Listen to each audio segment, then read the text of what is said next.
హైదరాబాద్ అంబర్పేటలో విషాద ఘటన చోటు చేసుకుంది. ఒకే కుటుంబానికి చెందిన ముగ్గురు ఆత్మహత్యకు పాల్పడ్డారు. మృతులు రామ్రాజ్, ఆయన భార్య మాధవి, కుమారుడు శశాంక్ పోలీసులు గుర్తించారు. ఈ ఘటన స్థానికంగా సంచలనంగా మారింది. రామ్రాజ్ కుటుంబం గత కొన్నేళ్లుగా అంబర్పేట బాపునగర్లో నివాసం ఉంటుంది. ఆయన ఏదో చిన్న వ్యాపారం చేస్తున్నట్టు సమాచారం. అయితే ఏం జరిగిందో తెలియదు కానీ ముగ్గురు ఆత్మహత్యకు పాల్పడ్డారు. మీరంతా దూరంగా వెళ్ళండి.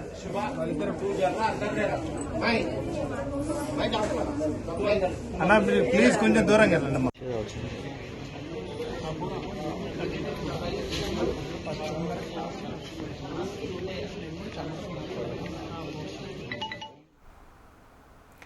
ఇక ఉదయం నుంచి వారి ఇంట్లో నుంచి ఎలాంటి అలికిడి లేకపోవడంతో పక్కింటి వారికి అనుమానం వచ్చింది. డోర్ కొట్టి చూసినా ఫలితం లేకుండా పోయింది. దీంతో వెంటనే పోలీసులకు సమాచారం అందించారు. ఘటనా స్థలానికి చేరుకున్న పోలీసులు తలుపులు పగులగొట్టి లోపలికి వెళ్లారు. అప్పటికే ముగ్గురు విగత జీవులుగా పడి ఉన్నారు. ఇక వెంటనే క్లూస్ టీంలను రప్పించి ఆధారాలు సేకరించారు. అనంతరం మృతదేహాలను పోస్టుమార్టం నిమిత్తం ప్రభుత్వ ఆసుపత్రికి తరలించారు. ఘటనపై కేసు నమోదు చేసుకుని విచారణ చేపట్టారు.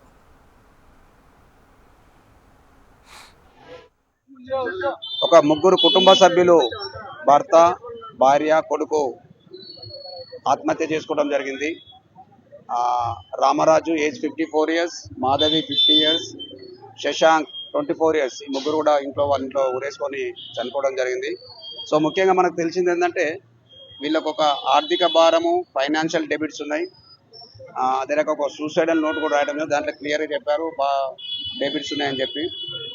సో మార్నింగ్ 3:52కు ఆయన సూసైడ్ నోట్ కంప్లీట్ చేసి వాళ్ళ ఫ్రెండ్ రవి అని ఇక్కడ నియర్ బై ఉంటాడు, ఆయన కూడా మెసేజ్ పెట్టాడు మేము సూసైడ్ చేసుకున్నామని. ఆ రవి అనే అబ్బాయి మార్నింగ్ 8 o'clock వచ్చి చూసే వరకు ఒక ఇద్దరు హ్యాంగ్ అయి ఉన్నారు. మాధవి వైపు బెడ్ మీద చనిపోయి ఉన్నది. సో ఇమీడియట్గా పోలీస్కు కంప్లైంట్ చేస్తే మేము విజిట్ చేయడం జరిగింది. సో దాంట్లో ముఖ్యంగా ఇప్పటివరకు తెలిసింది ఏంటంటే ఈ అప్పుల బాధ, డెబిట్స్, హోటల్లో ఫైనాన్షియల్ డెబిట్స్, అప్పులు ఉన్నాయనే ఉద్దేశంతో ప్రాథమికంగా తెలిసింది. సో వీళ్ళందరూ కూడా ఆత్మహత్య చేసుకున్నారు. మళ్ళీ కూడా పోస్ట్ మార్టంకు శవాలని పంపించడం జరుగుతుంది. ఈ కేసు దర్యాప్తు చేస్తాము. సూసైడ్ యాంగిల్ ఉన్నది mostly, but will investigate in all angles. ఇక్కడ పరిస్థితి బట్టి చూస్తుంటే సస్పిషన్ ఏం లేదు. వైఫ్ని ముందు మాధవి చనిపోయినట్టుంది, బెడ్ మీద అట్లే ఉన్నది. దాని తర్వాత రామరాజు అదే రూమ్లో ఫ్యాన్కు ఊరేసుకొని చచ్చిపోయాడు. కొడుకు పక్క రూమ్లో ఏదైతే శశాంక్ ఉన్నాడో కొడుకు పక్క రూమ్లో వచ్చి ఆయన సెల్ఫ్ ఇన్ఫ్లిక్టెడ్ ఇంజ్యూరీస్ చేసుకోనికి ప్రయత్నం చేశాడు, బట్ చావాలనే ఉద్దేశంతో కానీ కాలేదు. ఆత్మహత్యల ఘటనపై అడిషనల్ డీసీపీ నర్సే స్పందించారు. ముందు మాధవి ఉరేసుకొని సూసైడ్ చేసుకోగా ఆ తర్వాత రామరాజు చనిపోయినట్లు చెప్పారు. వారిద్దరి తర్వాత కుమారుడు శశాంక్ చేతి మరికట్టు కట్ చేసుకుని ప్రాణాలు కోల్పోయినట్టు వెల్లడించారు. మృతులకు ఆర్థిక భారం ఉన్నట్టు తెలిసిందన్నారు. ఘటనా స్థలంలో సూసైడ్ నోట్ కూడా లభించిందన్నారు. అందులో తమ అప్పుల వివరాలు వెల్లడించినట్లు తెలిపారు. ఆ తర్వాత రవి అనే వ్యక్తికి రాత్రి 3 గంటల సమయంలో తాము సూసైడ్ చేసుకుంటున్నట్లు మెసేజ్ పెట్టినట్లు తెలిపారు. రవి మెసేజ్ చూసుకుని ఉదయం 8 గంటలకు వచ్చేసరికి ముగ్గురు విగత జీవులుగా పడి ఉన్నట్లు వెల్లడించారు. అప్పుల బాధ, హోటల్ లాస్ తదితర కారణాలతో సూసైడ్ చేసుకున్నట్లు తెలిపారు. పోస్ట్ మార్టం తర్వాత మరిన్ని వివరాలు తెలుస్తాయన్నారు. అన్ని కోణాల్లో తాము దర్యాప్తు చేస్తున్నామన్నారు.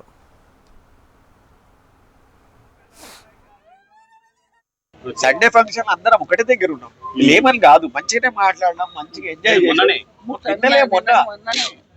22 అది పెద్ద పార్టీ, అసలు నిన్న కూడా లేదండి. నిన్న కూడా కింద కూర్చుని మాట్లాడిండ తమ్ముడి దగ్గర, 4th తమ్ముడి దగ్గర. అదే వాళ్ళిద్దరూ అసలు ఎట్లా అన్నదమ్ములు లాగా ఉండేటోళ్ళు, ఫ్రెండ్స్ లాగా ఉండేటోళ్ళు వాళ్ళు.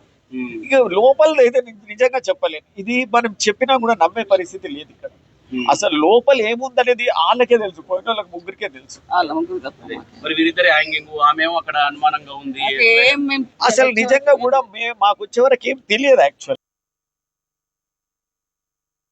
ప్రిలిమినరీ మనకేం తెలుస్తుంది అంటే ఇద్దరు హ్యాంగింగ్ లో చనిపోయారు.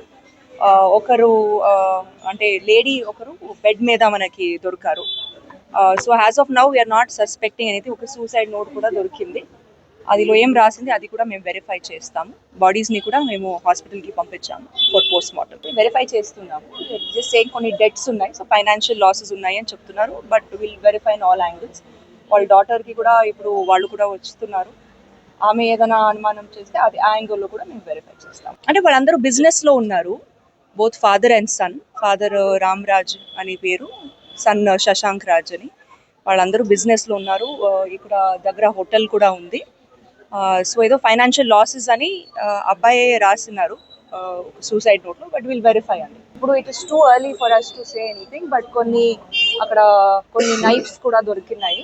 బట్ మేబీ అంటే మన అనుమానం maybe he wanted to commit suicide by slitting his wrist. అది కాలేకపోతే దెన్ హ్యాంగింగ్. బట్ ఇది PME లో మనకి క్లియర్ గా తెలుస్తుంది. Now it is two preliminary for us to make these conclusions.